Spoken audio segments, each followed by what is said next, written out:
આજે તો સુરત સિટીના મેયર દક્ષેશ માવાણી સાહેબના હાથે એવોર્ડ મળ્યો. ગુડ મોર્નિંગ દોસ્તો, જય શ્રી કૃષ્ણ. સવારે મસ્ત નાઈને પૂજા કરી લીધી અને નાસ્તો કરવા બેસી ગયા. ત્યાં તો આપણા ઘરે આવી ગયા હતા નવા ક્રિએટર અને આજે જવાનું હતું એસએમસી દ્વારા આયોજિત સ્વચ્છ ગુજરાતની ઇવેન્ટમાં. આઈએ દેખતે જ મજા આયેગા. પછી તો ફટાફટ સ્કોર્પિયોને કરી સાફ અને હેલ્મેટ પહેરીને નીકળી ગયા ઇવેન્ટમાં. વિડીયોને એન્ડ સુધી જોજો. આજે તો અહીંયા ઓલ ઓવર ગુજરાતના ક્રિએટરો ભેગા થવાના છે. ફાઇનલી પહોંચી ગયા ઇવેન્ટમાં અને જઈને પહેલા કરી દીધું રજીસ્ટ્રેશન. અને જે ક્રિએટરો હવે વિડીયોમાં દેખાય અને તમે ઓળખતા હોય તો એને ટેગ કરી દેજો. બધા ક્રિએટરો લાગ્યા ફોટો પાડવા અને અમે પણ લાઈનમાં ઉભા રહી ગયા. લોકો ફોટા પાડે અને અમે રહી જાય એવું તો ચાલે જ નહીં. અને આપણે પણ પાડી લીધા 10-12 કિલો ફોટા. ત્યાં તો આપણને મળી ગયા ગુજરાતી સંજુ બાબા. જોરદાર મિમિક્રી આર્ટિસ્ટ છે હો. પણ આપણને મળી ગયું હતું ગિફ્ટ એટલે આપણે નીકળી ગયા ઘર તરફ. ત્યાં તો કોઈએ બૂમ પાડી, એ મફતમાં નાસ્તો મળે છે, એટલે પાછા આપણે લાગી ગયા નાસ્તાની લાઈનમાં. આને જોઈને કોઈ કે આ ઘરેથી ભાખરી ને ચા ખાઈને આવી હશે. મફતનું નામ પડતા આખી થાળી ભરી લીધી. કિંજલે એકલી અને અમે બધાએ. શાબાશ બેટા. અને પૌવા તો જાણે વર્ષો પછી ખાતો હોય એમ થાળીમાં નાખ્યું માથું અને ઝાપટવા લાગ્યો. સૌ ક્રિએટર નાસ્તો કરીને લાગ્યા પાછા ફોટા પાડવા અને આપણે પણ શાહરુખ ખાન વાળા 3-4 પોઝ આપી દીધા. ઘર ભેગું થાને ભાઈ. ત્યાં તો 2025 ના મોસ્ટ વાયરલ કપલ એવા નયનભાઈ અને જેનીબેન ની એન્ટ્રી થઈ. હાય હેલો કર્યું અને ફોટા પાડ્યા. અરે યાર, ફોટો પાડી પાડીને તો હવે થાકી ગયા. કઈક નવું કરો. ત્યાં તો આ ભાઈએ કઈક નવું કર્યું. સુરત શહેર સ્વચ્છ શહેર. અમે સ્વચ્છતા પ્રેમી છીએ કારણ કે અમે ઘરે રોજ સફાઈ કરીએ છીએ.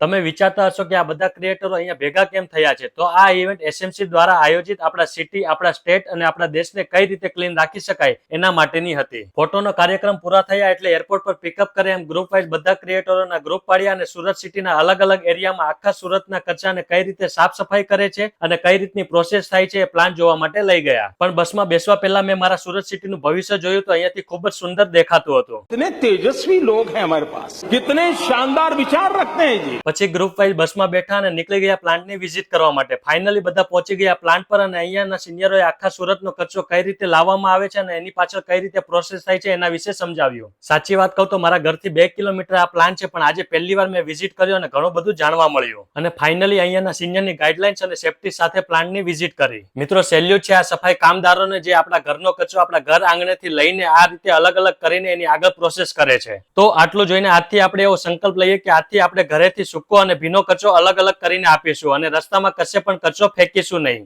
આપણો નાનકડો એવો આ સંકલ્પ આ સફાઈ કામદારોને ઘણો એવો સપોર્ટ મળી જશે. પછી પાછા ગ્રુપ ફોટો કર્યા અને નીકળી ગયા ઇવેન્ટ હતી એ પ્લેસ ઉપર. અહીંયા પહોંચ્યા તો બધા જમવાની લાઈનમાં ઉભા હતા એટલે આપણે પણ લાગી ગયા લાઈનમાં અને જમવા બેસી ગયા. જોરદાર અરેન્જમેન્ટ હતું. જમીને પાછા બધા ક્રિએટરો જોડે મુલાકાત લીધી અને નાનકડી ક્યુટ રીવા જોડે વાત કરી. પછી બધા ક્રિએટરો ઓડિટોરિયમમાં ગોઠવાઈ ગયા અને સ્વચ્છતા દિગ્ગજોએ વારાફરતી સ્પીચ આપી. અને આપણું સુરત શહેર ક્લીન સિટીમાં નંબર 1 પર છે અને નંબર 1 પર રાખવા માટે હજી આપણે શું કરી શકીએ જેથી આપણી સુરત સિટીનું સ્થાન નંબર 1 પર જળવાઈ રહે? ત્યાં સુધીમાં આપણા સુરતના પ્રથમ નાગરિક અને મેયર એવા દક્ષેશ માવાણી સાહેબ અને સુરત કમિશનર અનુપમસિંહ ગેહલોત સરની એન્ટ્રી થઈ અને દીપ પ્રાગટ્ય સાથે ઇવેન્ટને આગળ વધારી. પછી વારાફરતી સ્વચ્છતા સફાઈ કામદાર અને પોલીસ ભાઈઓનું પુષ્પગુચ્છ વડે સ્વાગત અને હેલ્મેટ વિતરણ કર્યું. ત્યાં તો આપણો પણ એવોર્ડ લેવાનો વારો આવી ગયો હતો. સુરતના મેયર એવા દક્ષેશ માવાણી સાહેબના હસ્તક અમને સ્વચ્છતાનો એવોર્ડ આપ્યો અને જસ્સી દાદીએ થોડીવાર લોકોને એન્ટરટેન કર્યા. ફાઇનલી ઇવેન્ટ પૂરી થઈ અને આજે ઘણું બધું જાણવા અને શીખવા મળ્યું. ત્યારબાદ એસએમસી તરફથી અમને ગિફ્ટ અને માનનીય મુખ્યમંત્રી એવા ભૂપેન્દ્ર પટેલ સાહેબ તરફથી અમને એક પત્ર મળ્યો. પછી તો બધા ક્રિએટરોએ લોચો ખાધો.